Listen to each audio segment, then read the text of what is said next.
Hey everybody, welcome back. Tony again with Shinsho Yoga, and today I'd like to talk about upward facing dog.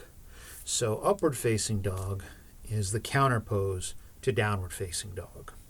Downward facing dog is an inversion, upward facing dog is a back bend.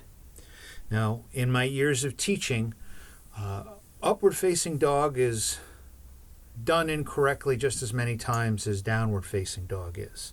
And this isn't meant to knock people or put them down. Again, when you take group classes, right, if you haven't done, say, a beginner series with a teacher or haven't taken private lessons, you're learning in a group class by watching others in the class and listening what the teacher says. And usually when you start yoga, you really don't know what teacher you like just yet. You don't know what works for your body. So you go to one teacher and maybe you go for a while and then you try another one. And everybody has their own little different way of presenting it and saying it, which can be confusing to you when you're new. If you haven't done studies in yoga, again, if you haven't worked privately with a teacher, or if you haven't done any type of beginner series that's going to break down and explain to you each pose, you're really just doing the best you can in the environment you're in. So it's not meant to put anybody down. I'm doing these videos to be able to share my knowledge with you because I know the struggles that I had when I started and the things that I had to correct over time, and then becoming a teacher, realizing where even further I needed to go.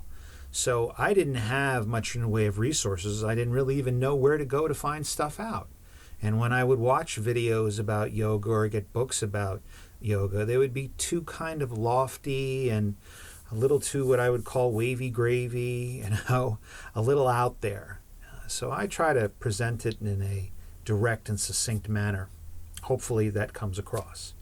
So back to upward facing dog, or Urdhva Mukha Savasana, as it is in Sanskrit. It's a back bend, and you want that to be like any other pose in the process. You want to let the pose do the work. So in upward facing dog, you're really not trying to press with the arms or press with the hips or really trying to force the head up into it. You really want to allow the pose to do the work. But that's any pose in yoga. You want the pose to do the work. Know you work the pose, let the pose do the work. So, upward facing dog can be challenging for people who have maybe some shoulder issues, some neck issues, maybe wrist issues because of how you're holding yourself up, but primarily people who have back issues. Right? If you have lower back issues, it can be very challenging. Also, tightness in the legs can affect that. So as the whole body connects, it's not going to be one area. You might have a challenge in doing upward facing dog properly, and it could be coming from legs, it could be coming from back, it could be coming from shoulders, it could be coming from wrists, could be coming from neck. Right? And it takes time to figure out how to work that out. The main thing you don't want to do in down dog is flop into it. We don't want the legs on the mat, and you don't want to be flopped into it. All postures we move with control. Generally, in any type of vinyasa flow and a hatha flow, you're going to be going from downward facing dog to upward facing dog, right? So in that process of going from that reverse, up dog to down dog, generally a sun salutation A will go from chaturanga to upward facing dog to downward facing dog, right? So in that process of those movements, you need to pay attention to where you are going with the body, just like any pose, because in up dog, we do not want the legs on the mat. The legs are off the mat. It's only the tops of the feet that are on the mat. And from there, you're going to be lifting and vaulting your chest forward and lifting the head, right? When we do that, we're not trying to pushing ourselves up like that. What we want to do is press ourselves up to it and allow the crown to lift. Now, I can say all of this, but you really need to see it. So let me demonstrate it. But you need to see where your legs are with this, or you need to see where my legs are with this, and you're not going to be able to do it with these. So, that didn't work. So, shorts. Look. So sexy. This is where you can see my legs, because you need to see where they are. Okay? So let's go through upward facing dog, Urdhva Mukha Savasana, to get an idea of where we should be with that. So generally, and I'm going to make it easy, I'm going to come from Chaturanga Dandasana. So coming from Chaturanga, I'm going to be in a plank position to start with, right, to show you the easiest way to come into this. And then there, coming into Chaturanga, lowering down halfway. From here, I roll over the toes. I vault the chest forward, rolling the shoulder blades back, lifting the head. The legs stay off the mat. Breathe.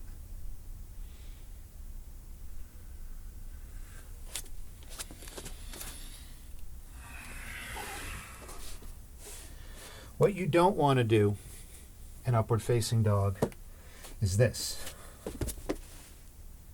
right? You notice where my legs are. Number one, they're kind of lazy, sloppy. Two, my thighs are on the mat. This is kind of a quasi-cobra, right? Not really cobra, not really up dog. And this is what often people will do, especially going through a sun salutation. If they don't have the core strength or the upper body strength to roll through a sun salutation, often I see people, they'll come in a plank and they just go like this, right? And then they go to down dog. Don't do that. If you struggle with Chaturanga Dandasana, again, to transition between it, use knees, chest, chin. But when you're coming into upward facing dog,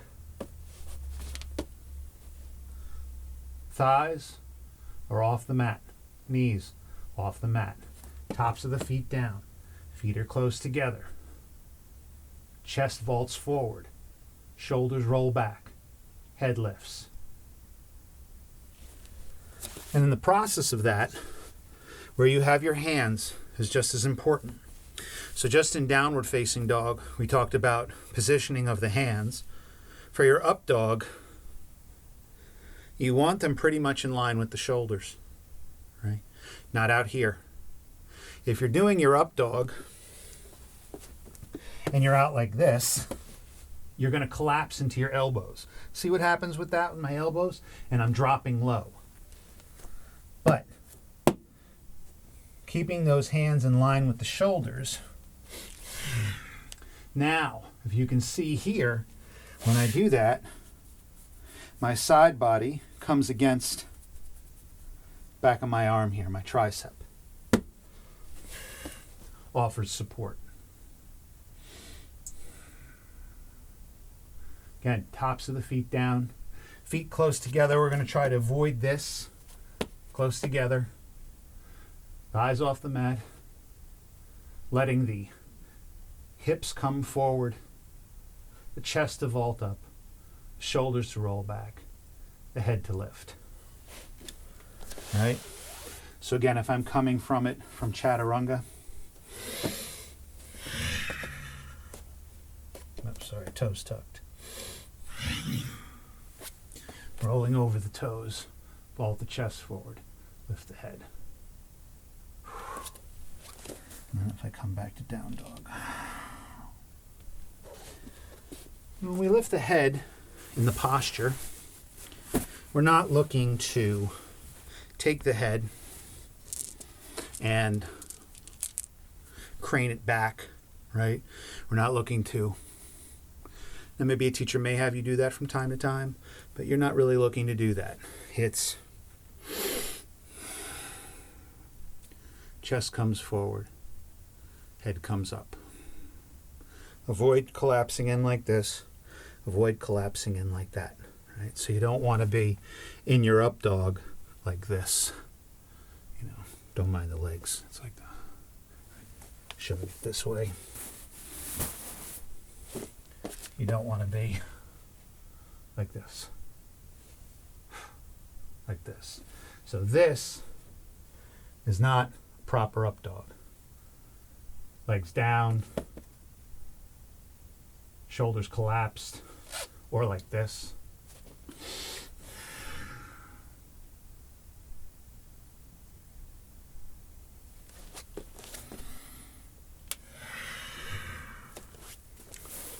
And generally, if you're doing that through a sun salutation sequence, you're going to do an inhale, upward facing dog, exhale, downward facing dog. And that brings us back to the main point every time, the breath. Follow the breath, return to the breath. As your thoughts arise, acknowledge them, allow them to pass by, and return to the breath. Time and again. Namaste.